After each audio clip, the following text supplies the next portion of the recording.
La diabetes es una enfermedad crónica caracterizada por altos niveles de glucosa en sangre. Existen dos tipos de diabetes, la tipo 1, cuando el páncreas no fabrica suficiente cantidad de insulina, y la 2, donde el cuerpo fabrica la hormona pero desarrolla una resistencia a la misma. En nuestro país, un 6,4% de la población ha sido diagnosticada de diabetes mellitus y se prevé que en 2030 el aumento sea superior al 50%. Es, por tanto, un verdadero problema de salud pública. Esta semana se celebraba el Día Mundial de la Diabetes y para hablar de ello tenemos al doctor José Ángel Díaz, secretario de la Sociedad Española de Diabetes. Buenos días, doctor Díaz. Buenos días. La diabetes tipo 2 está sin diagnosticar en un 50% de los casos. ¿Por qué razón se produce esto? Los últimos resultados del estudio diabetes que ha sido realizado en varios centros de España arrojan datos muy preocupantes. La prevalencia de la diabetes tipo 2, de la diabetes globalmente, es un 13,8%, pero lo más importante es que la mitad de los pacientes estaban sin diagnosticar, que es un número muy elevado de casos. Se debe a que en fases iniciales apenas da síntomas. ¿Cuáles serían los síntomas que podrían sospechar de alguna forma? Los síntomas, sobre todo en pacientes que tengan riesgo, sobre todo son síntomas muy fáciles de identificar, que son orinar mucho, tener mucha sed, perder peso y cansancio, pero no siempre se dan. Entonces, muchas veces se diagnostica simplemente un análisis de rutina realizado por otro motivo. Doctor, ¿cuál es la relación entre diabetes y obesidad? Porque se habla incluso de diabesidad, ¿no?, de ese término mezclado.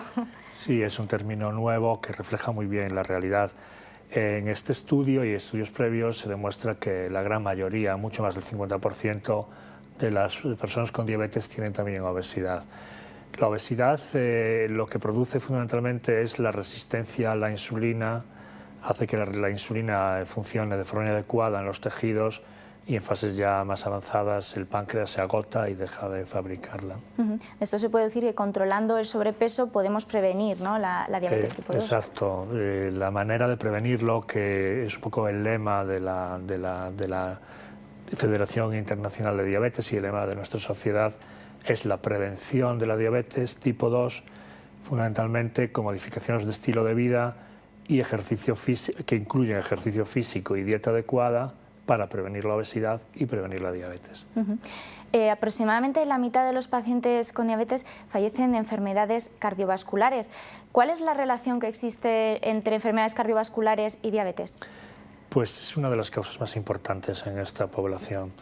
La diabetes, aparte de afectación de pequeños vasos de retina, riñón y nervios periféricos, en personas ya de edad más avanzada produce fundamentalmente afectación de vasos más grandes, como de corazón, produciendo infartos, de cerebrovasculares, y eso es lo que provoca en estos pacientes la mortalidad por estas causas.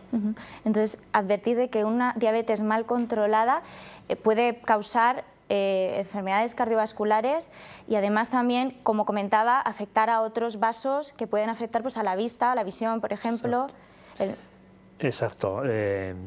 Por un lado, nos interesa mucho la prevención primaria, evitar que los pacientes lleguen a tener diabetes, pero una vez que la diabetes está establecida es importante, ya que la prevención de estas complicaciones, ya que el buen control con dieta, ejercicio, tratamiento, educación, pues prevendría estas complicaciones y haría que las personas con diabetes tuvieran una calidad de vida similar al resto de la población.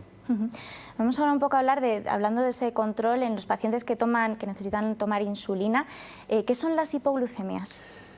Sí, pero las hipoglucemias son descensos de los niveles de glucemia producidas casi siempre por un desajuste entre los fármacos y la dieta y el ejercicio, que habitualmente son leves, pero que pueden a largo plazo empeorar la calidad de vida. Incluso el aumento de hipoglucemia se ha relacionado últimamente con mayor riesgo cardiovascular también. Pero decir que las hipoglucemias son frecuentes, habitualmente leves, y lo más importante, como todo, es prevenirlas.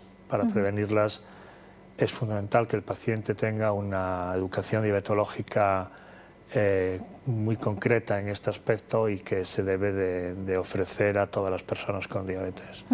¿Cuál pueden ser los síntomas de una hipoglucemia para que la gente sepa cómo puede reaccionar y si tiene que ir al doctor? O... Sí, exactamente. Bueno, el paciente debe de reconocerlas sin necesidad de acudir al doctor ni a ningún centro y solucionarlas. Y eso es lo primero que se les explica y lo primero que se incide en la educación. Uno de los aspectos más claves es el control de las hipoglucemias. Los síntomas son muy fáciles de reconocer, habitualmente son muy leves e incluyen síntomas como hambre, temblor, sudoración, mareo, y en esos casos son muy fáciles de reconocer y de tratar con ingesta de azúcar, zumo, alimentos azucarados. Sí es verdad que si esto no se hace, los síntomas pueden ser más graves, produciendo incluso pérdida de conocimiento, convulsiones, pero esto es muy poco habitual y no debe de ocurrir, ya que el paciente debe reconocerlas y solucionarlas de forma inmediata. En este sentido, recientemente un estudio que se presentó en el Congreso Europeo de la Sociedad Europea de Diabetes indicaba que muchos de los pacientes que sufren estas hipoglucemias luego intentan un poco controlar a su manera la medicación para que no le vuelvan a dar. ¿Qué mensaje le daría a estos pacientes? Pues el mensaje más importante es que reciban desde el diagnóstico de la diabetes una información precisa de lo que es una hipoglucemia y cómo se debe de tratar. Otro mensaje tranquilizador es que disponemos ahora de nuevos fármacos para la diabetes tipo 2 que presentan menos incidencia de hipoglucemias. Segundo, que las hipoglucemias suelen ser leves, fáciles de controlar y no deben de asustarse, sino reaccionar y tratarlas.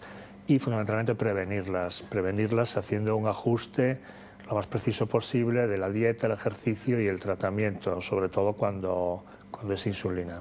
En definitiva, dar ese mensaje de que hay que autocontrolarse, ¿no? De que la educación es fundamental en esta patología. Claro. Los pacientes tienen que ser muy conscientes de cuál es su enfermedad y cómo tienen que controlarla. Exacto. El lema de estos años de la Federación Internacional de Diabetes y las sociedades científicas es, por un lado, la prevención de la diabetes y, por otro lado, la educación diabetológica para prevenir estas complicaciones agudas como la hipoglucemia y para prevenir complicaciones crónicas.